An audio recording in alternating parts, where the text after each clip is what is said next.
అట్లాగే మా సిఎండి ట్రాన్స్కో కృష్ణ భాస్కర్ గారికి, ఎస్బీఐ సిజిఎం గారికి,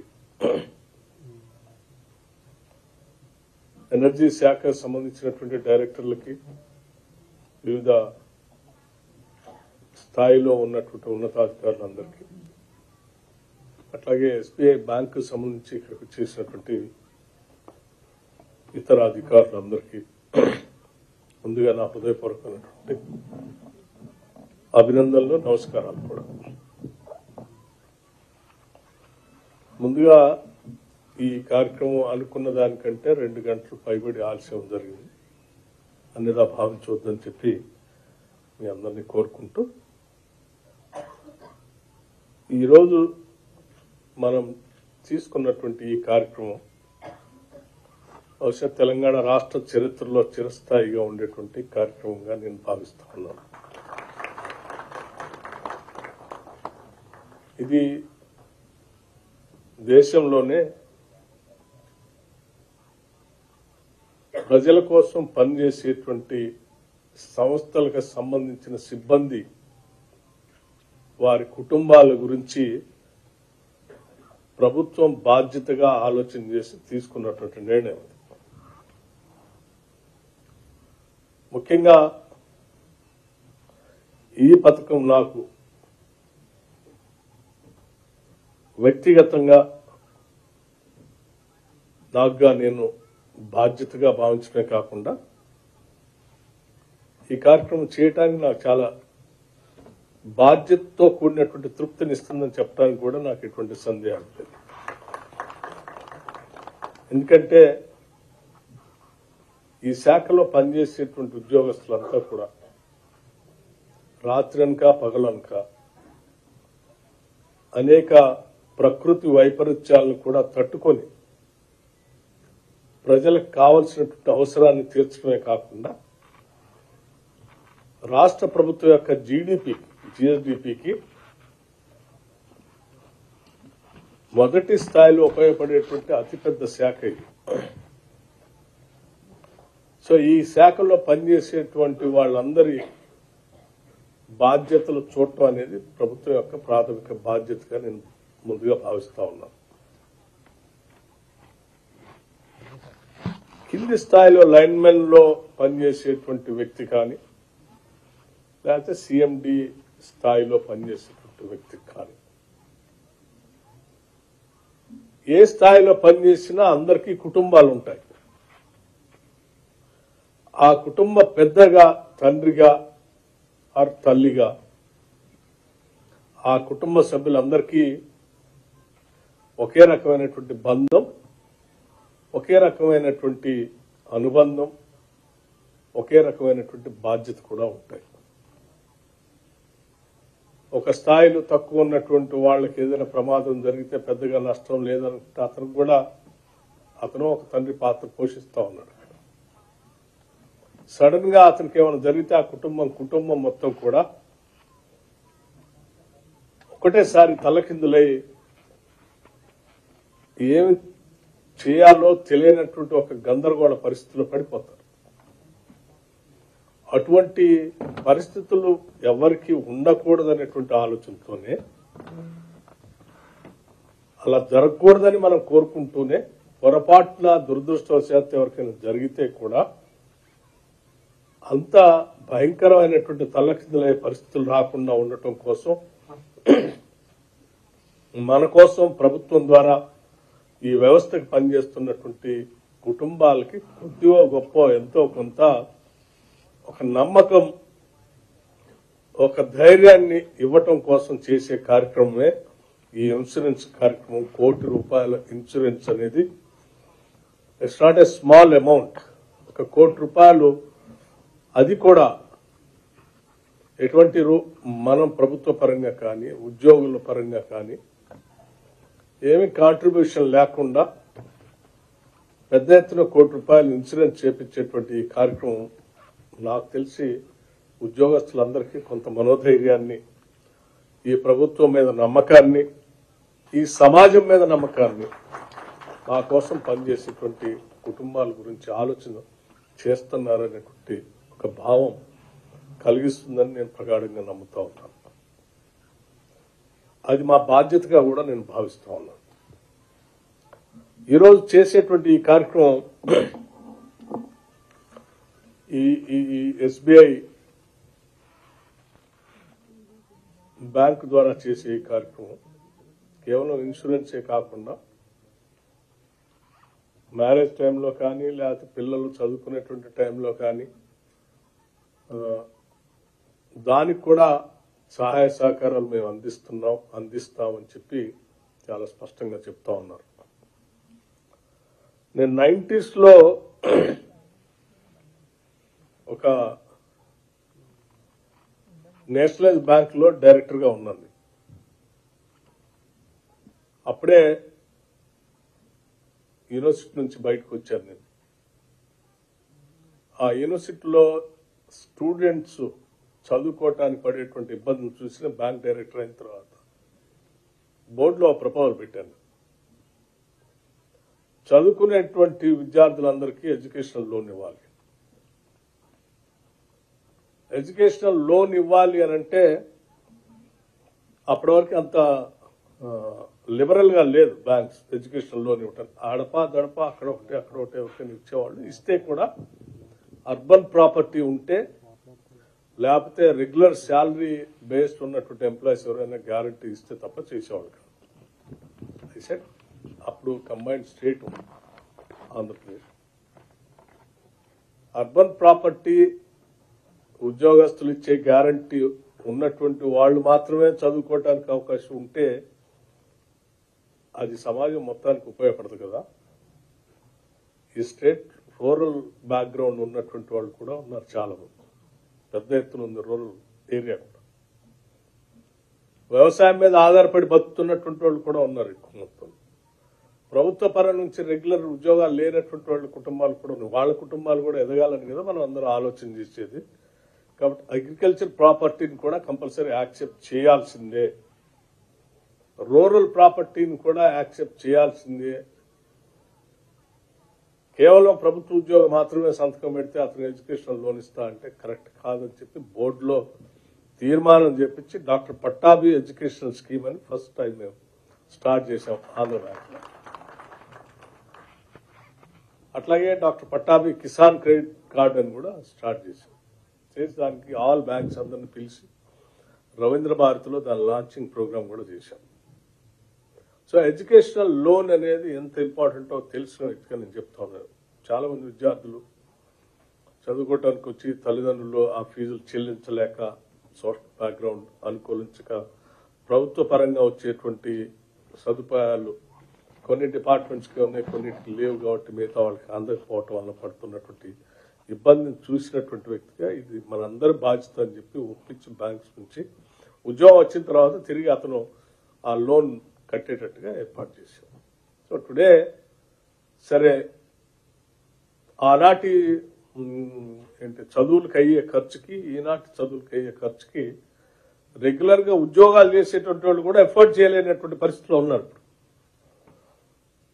ఆ రోజులో మోస్ట్లీ గవర్నమెంట్ యూనివర్సిటీస్ ఉండే, పబ్లిక్ యూనివర్సిటీస్, ప్రైవేట్ యూనివర్సిటీస్ తక్కువ, బయట ఇతర దేశాలకు వెళ్ళి చదువుకునే తక్కువ. ఈరోజు మరి ప్రైవేట్ యూనివర్సిటీస్ ఇతర దేశాలకు వెళ్ళేటువంటి చదువు, దానికి అయ్యే ఖర్చు, రెగ్యులర్గా ఉద్యోగస్తులకి వాళ్ళ జీతాలతో దాన్ని భరించలేనటువంటి పరిస్థితి కూడా ఉంది.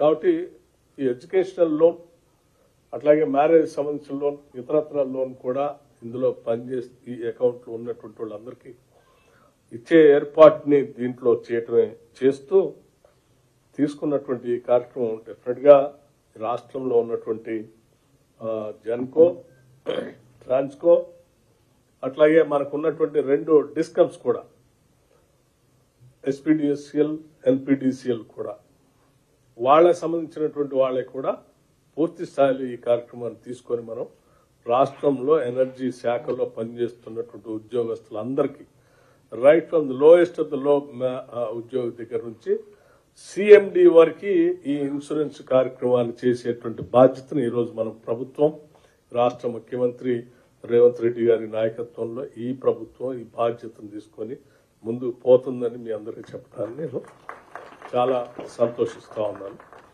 ఇది తృప్తినిచ్చేటువంటి ఒక మంచి కార్యక్రమాన్ని కూడా భావిస్తా ఉన్నాను. అట్లాగే మీ అందరూ కూడా సరే చాలా సంవత్సరాల క్రితం కొద్దిమంది ఉద్యోగాల్లో చేరుంటారు, కొద్దిమంది రిటైర్మెంట్ దగ్గర కూర్చుండొచ్చు, కొద్దిమంది ఇప్పుడే చేరుండొచ్చు. బట్ నేను మీ అందరికీ రిక్వెస్ట్ చేసేది ఒకటే, మన శాఖ ఈ రాష్ట్ర ప్రభుత్వ అభివృద్ధికి దేశ అభివృద్ధికి కూడా ఉపయోగపడేది. ఏ ప్రొడక్షన్ రావాలన్నా ఉత్పత్తి రంగాల వ్యవసాయ రంగం కావచ్చు, పరిశ్రమ రంగం కావచ్చు, లేకపోతే ఇన్ఫ్రాస్ట్రక్చర్ కావచ్చు, ఇంకోటి కావచ్చు, ఏదైనా ప్రతిదానికి కావాల్సింది విద్యుత్ శక్తి. విద్యుత్ శక్తి అందించగలిగినప్పుడే ప్రొడక్షన్ మనం పెంచగలుగుతాం. సో ఈ దేశ అభివృద్ధికి అత్యంత అవసరమైనది ఎనర్జీ శాఖ కాబట్టి ఈ శాఖ కూడా అనుక్షణం అంటే ఒక్క నిమిషం కూడా పవర్ కట్ లేకుండా నిరంతరం సరఫరా చేయాల్సినటువంటి బాధ్యత కూడా మందే. ఒక మనిషి బతకటానికి ఆక్సిజన్ కంటిన్యూస్గా ఎట్లా పీల్చుకుంటూ ఉంటాడో, కొద్దిసేపు ఆగిపోయిన ఎంత ప్రమాదమో ఈ కరెంటు సరఫరా కొద్దిసేపు ఆగిపోతే కూడా అంతే ప్రమాదం.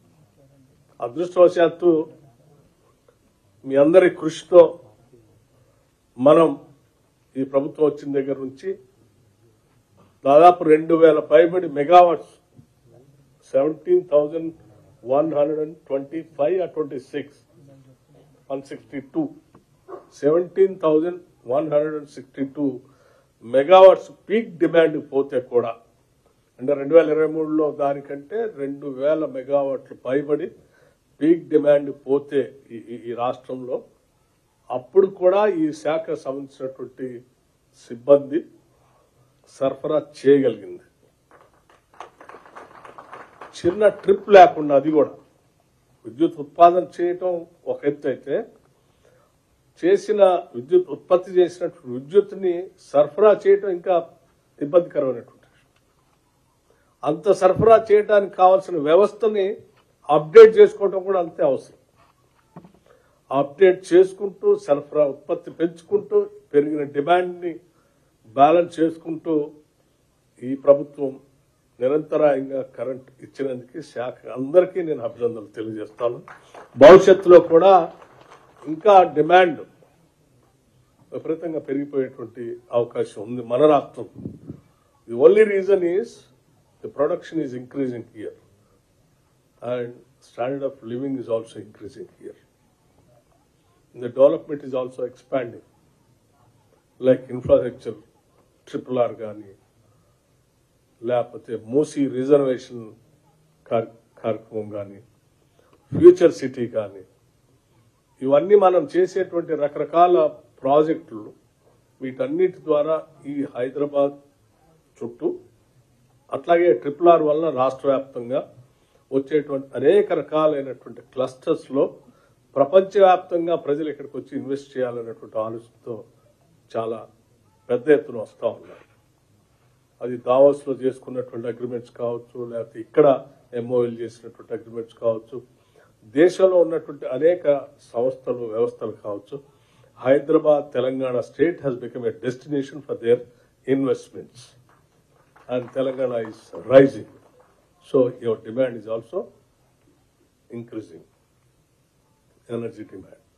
సో ఆ పెరిగే ఎనర్జీ డిమాండ్ దృష్టిలో పెట్టుకొని దానికి కావాల్సిన విధంగా ప్రొడక్షన్ పెంచుకోవాలి. ఆ ప్రొడక్షన్తో పాటు సరే గ్రీన్ ఎనర్జీని కూడా కావాలి. ప్రపంచవ్యాప్తంగా ఉన్నటువంటి ఈనాటి ప్రభుత్వాలు లేకపోతే సమాజం కూడా పొల్యూషన్ లేనటువంటి ఎనర్జీని అందించాలి ప్రజలకు అని చెప్పి పెద్ద ఎత్తున కొన్ని విధానపరమైన నిర్ణయాలు కూడా తీసుకొని ముందుకు పోతా ఉన్నాం. దాంట్లో భాగంగా మనం న్యూ ఎనర్జీ పాలసీ రాష్ట్ర ప్రభుత్వం 2025 గ్రీన్ ఎనర్జీ సంబంధించిన న్యూ ఎనర్జీ పాలసీని మిగతా వాటన్నిటిని కూడా దాంట్లో పొందుపరిచి ఒక ఎనర్జీ పాలసీని కూడా తీసుకుని వచ్చాం. ఈ ఎనర్జీ పాలసీలో ఇప్పటివరకు రాష్ట్రంలో గత 10 సంవత్సరాలుగా లేకపోబట్టి మిగతా రాష్ట్రాల్లో వచ్చినటువంటి మార్పులు ఇక్కడికి కొంత దూరంగా ఉన్నాయి.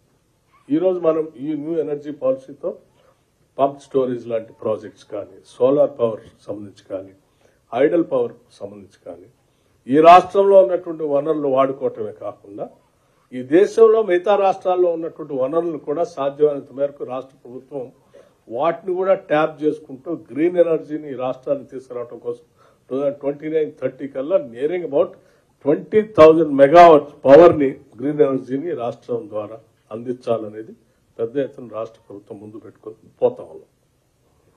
సో మనం ప్రొడక్షన్ పెంచుకుంటున్నాం, సేమ్ టైం ఈ డిస్ట్రిబ్యూషన్ లో ట్రాన్స్మిషన్ లో కూడా దాన్ని ముందుగానే పూర్తి స్థాయి కెపాసిటీ అయిపోయేంత వరకు ఉండకుండా 70% కెపాసిటీ దాటగానే వెంటనే దాన్ని అప్డేట్ చేసుకుంటూ ట్రాన్స్మిషన్ సిస్టంలో కూడా మనం అప్డేట్ చేసుకుంటూ ముందుకు పోతా ఉన్నాం. రేపు ఇప్పటివరకు పెరిగిన డిమాండ్కి అనుగుణంగా వాటి చేసుకోగలిగాం కాబట్టి అంత ఎనర్జీ మనం పవర్ సప్లై చేసినా కానీ అక్కడ ట్రిప్ కాలేదు.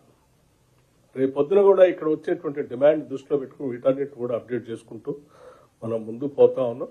డెఫినెట్గా మనందరి పైన చాలా ప్రముఖమైనటువంటి బాధ్యత ఉంది ఈ శాఖలో పనిచేసే ప్రతి వ్యక్తికి, ప్రతి సిబ్బందికి. Might be CMD or even a lineman also. Every worker or every employee of this department is playing their own role equally. And everyone is important. It can be minister, it can be a lineman. ఎవరు వాళ్ళ పాత్ర వాళ్ళు పోషిస్తున్నాం. అందరి పాత్ర అవసరం. ఏ ఒక్కడితో పెద్ద పాత్ర ఇంకోటి చిన్నదని లేకుండా we are all working together like a family. And this joint family is giving an assurance to the state of Telangana that we will work for the development of the state, and come what may, we will supply any amount of energy or electricity required for the state for the growth of Telangana state. ఇది మనం అందరం కలిసి తీసుకున్నటువంటి నిర్ణయం.